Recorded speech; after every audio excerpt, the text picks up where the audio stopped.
did say Taiwan could be Switzerland of the East. How? Well, probably the most important point is democracy, freedom, human rights.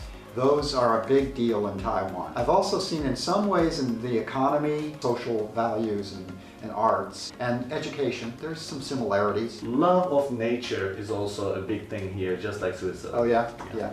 大家好，我是凤梨哥。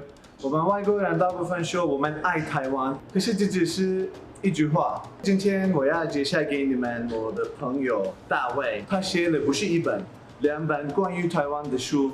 好，我们找找看他吧。你们不要来吗？过来，过来。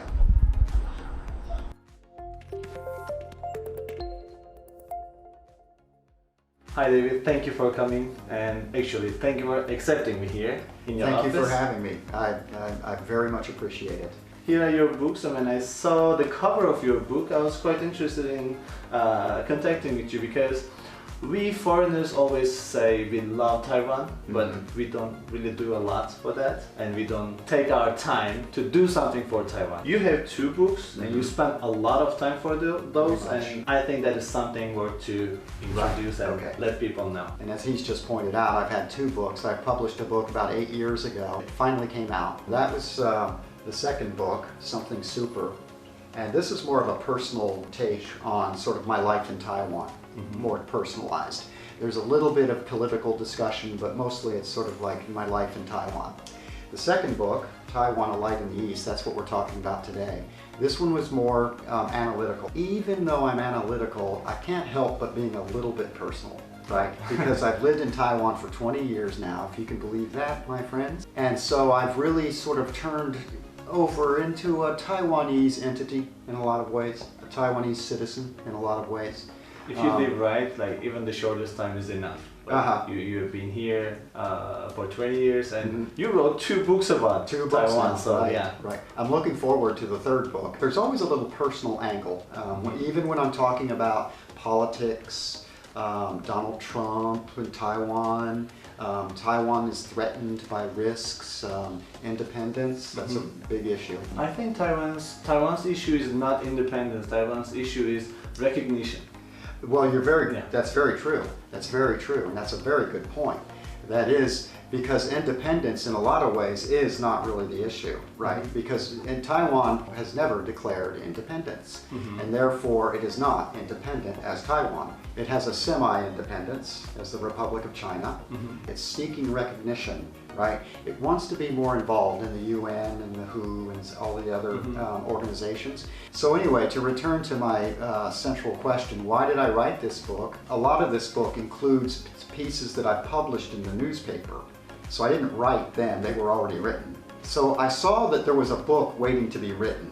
I had written the material already, and I just needed the material is all over your walls. All over my walls. And I just told him that he won't have enough walls. I saw that to link that together into a coherent piece, that made sense. I wanted to talk about Taiwan because Taiwan is an important country. This is my new home. I don't think I'm going back to the US. That personal angle made me, I want to talk about it. I want to tell people what I think. Let's start with your life here. I was looking for jobs, having trouble, and my girlfriend simply announced, why don't we move to Taiwan? I agreed. I didn't really know where I was going. I knew Taiwan, but I didn't know what I was getting into. I had taken 1 Chinese class the year before, basically just to sort of be with my girlfriend, just to show her that I was trying. I couldn't speak a word of Chinese though. No, you shouldn't feel bad about that, because I have a friend studied 4 years Chinese for 4 years, and she came here 2 months ago. She can't speak any Chinese. I know. So don't worry about it at all. Okay, but I still had no plan when I arrived here. That's the key. I got a job at a university, so that got me started. And that was it. I think I'm not in a position to say welcome to Taiwan because you are here, you were here earlier than me. But I think all of our Taiwanese friends will welcome you one more time. Right, and I mentioned that at another point when I talk about being a foreigner in Taiwan, what it's like. I do mention that, the people here have welcomed me. Taiwanese people have kind of a reputation for being really nice people, and you generally find that's true. During all of this time, up to the first 3 years, I really didn't like Taiwan that much. And I didn't like Taipei very much. I often thought Taipei seemed sort of a dilapidated, rundown place. Didn't really like it. Many people would ask, why didn't you leave? I didn't really feel like I had an option. I had a good job, so that was nice. I didn't feel like I could necessarily do better in the US. And so there was no reason to leave, so I didn't leave. And 3 years later, bingo, I got married. And it was at that time when I started to like Taiwan. And I discovered all sorts of great stuff going on here. All sorts of great culture going on in Taipei, right? It's also about being ready to discover things, yeah. Maybe you're right. Maybe that was Maybe the time it. that you were actually ready. I was ready, right. As a foreigners, we have a lot of pressure of like finding job or finding good job or leaving or not leaving job. So when you are ready to discover things, yeah, you will start liking the place you are. Not necessarily Taiwan, but yeah, from Taiwan is our point here. And it was at that time, about 10 years, that suddenly in my mind, just sort of a click. I'm ready. I'm ready to take part in the dialogue.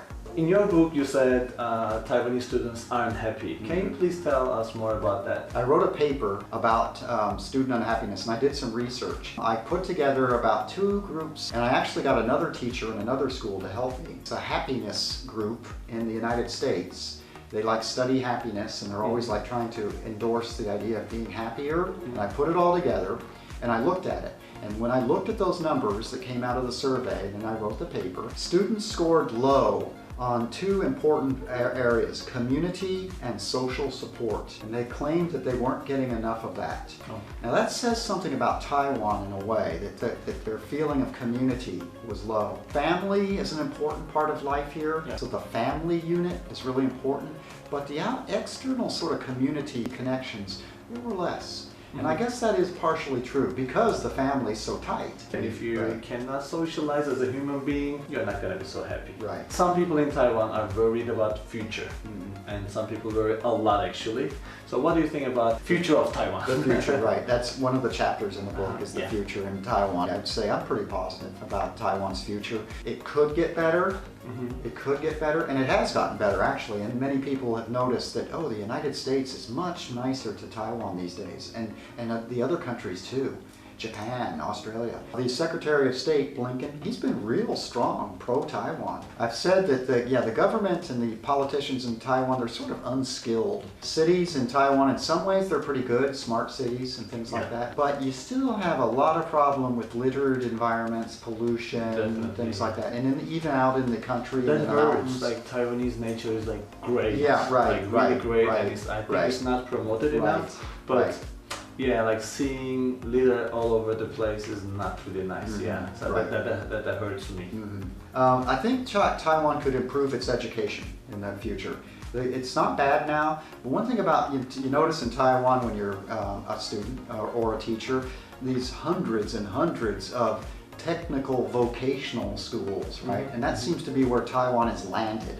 Technical, vocational. Where are the humanities in all of this? You don't see that much. I did say Taiwan could be Switzerland of the East. How? Well, probably the most important point is democracy, freedom, human rights.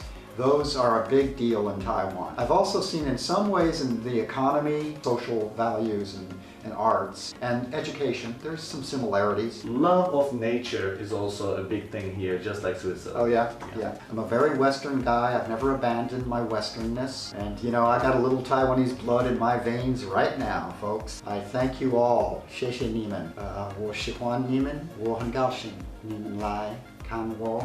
There's my Chinese. As a final note, if you get the book, and again, it's hard to get, please enjoy it. Not just the things we've been talking about, because we talked about a lot of personal stuff today. The analytical side, I'd love you to see it, of politics, diplomacy, international relations, Taiwan affairs, Taiwan recognition, independence. Please look for his name online. I'm gonna put his information down so you can find his name and everything about him.